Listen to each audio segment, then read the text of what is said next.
There is a secret apartment near the top of the Eiffel Tower, nearly 1,000 feet above the ground. But why is it there? And better yet, what does it look like? Hi everyone, Ken here. Hit that subscribe button and let's explore the Eiffel Tower's secret apartment. To understand why the secret apartment even exists, we first need to know a little bit of background. Gustave Eiffel, a renowned French civil engineer, was known as the Magician of Iron for his mastery of metal structures. After graduating from École Centrale in Paris, Eiffel made his name designing graceful but sturdy railway bridges across France. His early projects, like the Bordeaux Bridge and the record-high Garabit Viaduct, showcased innovative iron designs that were both lightweight and strong. Eiffel's reputation for ingenious engineering soon spread internationally. In the 1880s, when the Statue of Liberty's initial designer passed away, Eiffel was hired to design the statue's internal iron framework in Paris, which was then shipped and assembled in New York Harbor. By the late 1880s, Eiffel was one of Europe's most respected engineers, a man who loved science, innovation, and pushing the limits of construction. Despite his many accomplishments, Gustave Eiffel's legacy is forever tied to one monumental project, the Eiffel Tower. It was conceived as the centerpiece for the 1889 World's Fair in Paris, timed to celebrate the 100th anniversary of the French Revolution. Eiffel's firm submitted a bold design for a soaring, open lattice iron tower, and it beat out more than 100 other proposals. At 984 feet tall, the proposed tower would be the tallest man-made structure on Earth. Many in Paris were astonished by Eiffel's plans. Some were thrilled by the modern marvel, while others were horrified, calling the design an eyesore and a useless monstrosity. Yet, Eiffel was confident in his vision. He had spent years perfecting techniques in metal construction, and this tower would showcase French engineering prowess on a grand scale. Little did anyone know, Eiffel was also planning a personal secret space at the tower's summit that would make high society green with envy. Construction of the Eiffel Tower began in January of 1887 on the Champ de Mars in central Paris. Eiffel's team prefabricated 18,000 iron parts in a factory and brought them to the site. These pieces, totaling about 12,000 distinct components, were fitted together with approximately 2.5 million rivets. The assembly was a marvel of precision. The iron lattice was designed to handle wind pressure by flexing just enough, an insight Eiffel gained from his bridge building days. Thanks to meticulous planning and innovative safety measures, the tower rose quickly and safely. In just over 2 years, the tower was completed in March of 1889, right on time for the Expo. At its inauguration, the Eiffel Tower stood about 300 meters tall, making it the tallest structure in the world. Nearly 2 million people visited during the exposition, helping Eiffel recoup his investment within a year. He had personally financed 3/4 of the construction costs in exchange for a 20-year operating concession. However, when designing the Eiffel Tower, Gustave Eiffel made a secret addition that was not on any public tour, a private apartment and office for himself built into the third platform.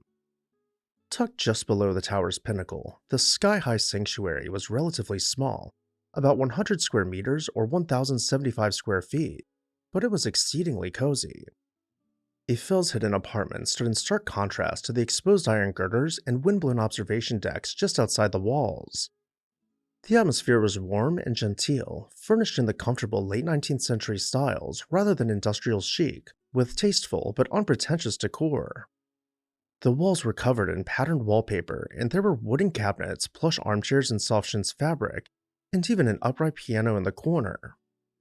This hidden office was outfitted with a living room area and a few small workspaces, plus a tiny kitchen and a bathroom, everything needed for comfort except a bedroom, as Gustave never planned to sleep there.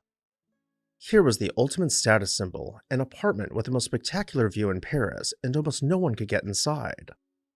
Many wealthy Parisians would have paid a fortune for even a night in Eiffel's sanctuary. Instead of wealthy renters, Eiffel welcomed select VIPs of the era to visit him up in the clouds. His guest book, a golden book he kept for visitors to sign, read like a who's who of the late 19th century. The most famous visitor was American inventor Thomas Edison, who climbed to the summit in September of 1889.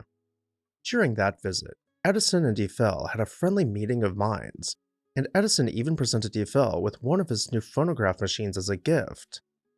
But Edison was far from the only notable guest. Members of European royalty made the pilgrimage upward, including the Prince of Wales, future King Edward VII, the King of Sweden, the King of Belgium, the Shah of Persia, and many others who inscribed their names in Eiffel's Golden Book.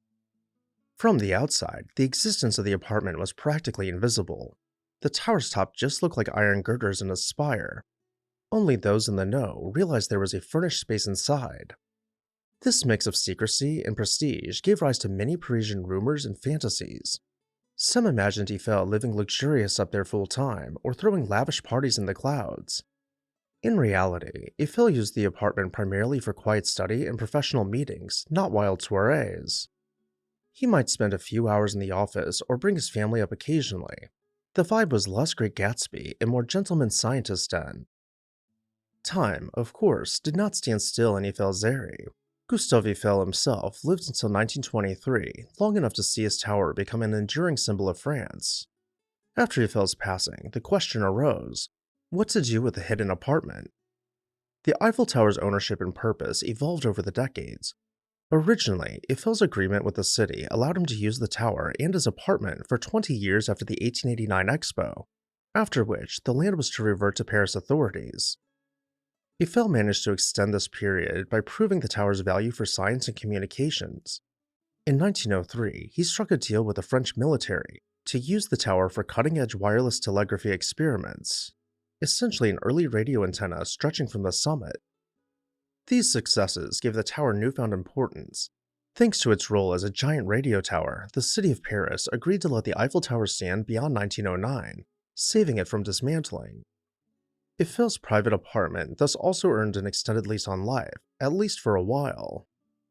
In the years after Eiffel's tenure, the apartment slipped out of use and into obscurity. By the mid-20th century, especially after World War II, the top of the tower was needed for bulky transmission equipment. The dawn of television broadcasting and expanded telecommunications meant large electric devices and cables had to be installed on the summit. The only available interior space to stash this gear was, you guessed it, Eiffel's old apartment. Little by little, the cozy wallpapered rooms were filled with technology equipment, until almost nothing of the original furnishings remained. Fortunately, this isn't where the story ends. In recent decades, the Eiffel Tower's caretakers recognized the historical significance of Eiffel's private office and decided to restore a portion of it for visitors. The apartment may no longer function as living quarters, but today a small section has been carefully recreated to its 1890s appearance. The restoration brought back period-appropriate furniture and decor to give people a peek into what Gustave Eiffel's hideaway looked like. Peering through a glass partition, visitors can once again see the paisley-patterned wallpaper, the old wooden desk and chairs, and shelves lined with leather-bound books. To truly bring the scene to life, wax mannequins for the Musée Gravin were installed depicting Gustave and Thomas Edison. In the corner stands a wax likeness of Eiffel's daughter Claire, observing the meeting in a period dress and hat. And if you're wondering whether you can rent or stay in Eiffel's apartment today, the answer is no. It remains a museum piece, not a hotel suite.